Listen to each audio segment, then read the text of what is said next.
Members, good afternoon.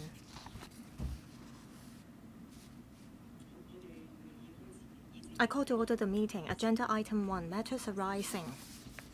The Chief Secretary for Administration expressed deep gratitude to the Legislative Council for passing the motion of thanks on the Chief Executive's 2025 policy address on October 10th. The Chief Secretary said the policy address is a combination of government's planning and public wisdom. It is a strategic blueprint for Hong Kong's future. The government thanks members' support for the measures in the policy address that seek to promote economic growth and improve people's lives as we work together to support citizens to live and work in peace and prosperity and create a brighter future for Hong Kong.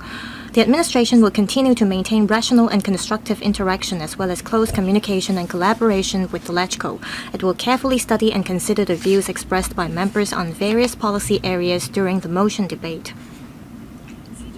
The Chief Secretary also noted that the nomination period for the general election for the 8th term LegCo will commence on October 24th.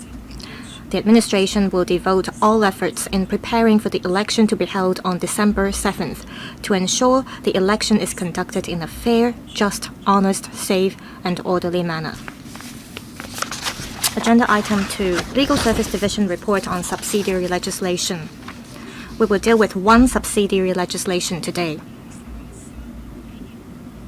Subsidiary legislation gazetted on the 3rd of October 2025, LC paper number LS81/2025. The above report covers one subsidiary legislation. Legal advisor, please give a brief report. Chair, this is LN204. It strives to adjust the tax reserve certificates. The rate of interest payable on tax reserve certificates issued on or after the 6th of October will be fixed at 0.2583% per annum from 0.3417% per annum. We haven't identified any issues in relation to the legal drafting. I'd like to remind members that members have until the second meeting of the Council in the next session to propose any amendments to this subsidiary legislation. As usual, regardless of whether members decide today to form a subcommittee to study this subsidiary legislation, during the next LegCo term, when the HC begins its work, it will ask members again whether it's necessary to form a subcommittee for this subsidiary legislation. Do members consider it necessary to form a subcommittee to study this subsidiary legislation? Please raise your hands. If not, we'll move on to the next item, agenda item 3. Business for the Council meeting of the 22nd of October 2025. That's next Wednesday. The latest agenda for the Council meeting next Wednesday includes the following: questions and 3 members' motions. They include the motion on reforming the mechanism for tackling water seepage problems to be moved by Dr. Ben Chen, and 2, motion on promoting rural tourism to be moved by Mr. Hok-fung, and 3, valedictory motion to be moved to myself. Agenda item 4, any other business. This is the last HC meeting of the 7th term LegCo. Before concluding this meeting, I'd like to take this opportunity to recap some of the achievements we've made during this term through our collective efforts. This year's session is shorter.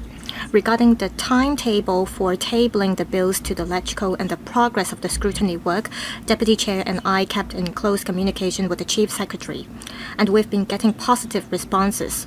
Most of the government bills were tabled before the end of April this year. This gave members enough time for the scrutiny.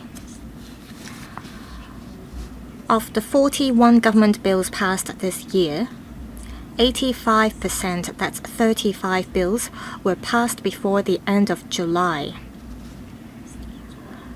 This is a result of unity between the executive and the legislature, members' diligence and dedication, and the government's responsiveness to our work. During this session, the House Committee formed a total of 27 bills committees, which have scrutinized 26 government bills and 1 member's bill.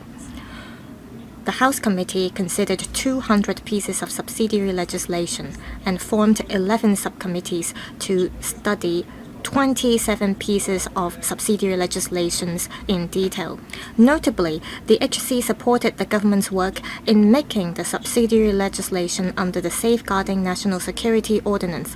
The goal was to complete the legislative exercise as early as possible. 2 special meetings were held to consider the 2 pieces of subsidiary legislation, allowing the relevant subcommittee to commence its work right away and report it back to this committee as soon as the work was completed. During the session, the committee also approved the code for members of the Legislative Council submitted by the Committee on Rules of Procedure. It helped improve the system on the performance of duties by LegCo members and demonstrated the spirit of self-improvement of the Legislative Council. Also, there's a new initiative this year. We've arranged for the chairs and deputy chairs of the subcommittees on policy issues to meet with the directors of the relevant policy bureaus in order for the 2 sides to exchange views on the key recommendations made in the subcommittee reports. We're pleased to see that the government values the work done by the subcommittees. Many of our recommendations were adopted in the policy address.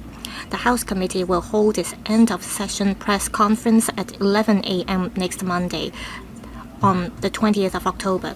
Deputy Chair and I will give a detailed report on our work over the past year. Dr. Teck Chi Yun. Thank you, Madam Chair.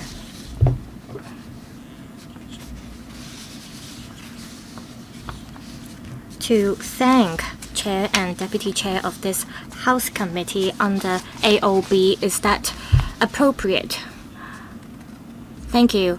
I believe we've all heard you. Mr. Paul Che,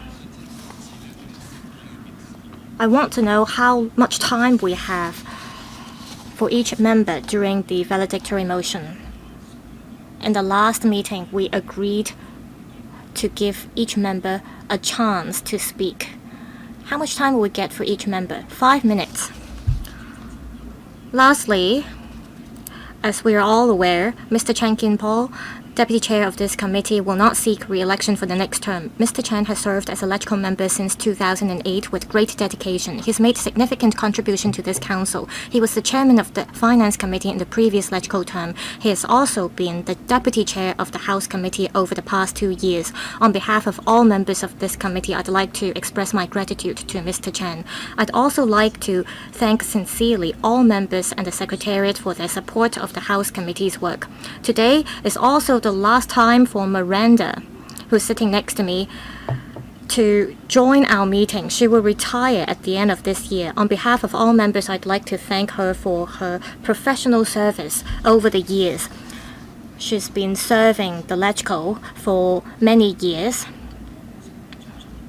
and I want to thank her for the contributions she made at the different positions at the LegCo Secretariat. I wish her a happy retirement. Mr. Chan Kin-po would like to say something.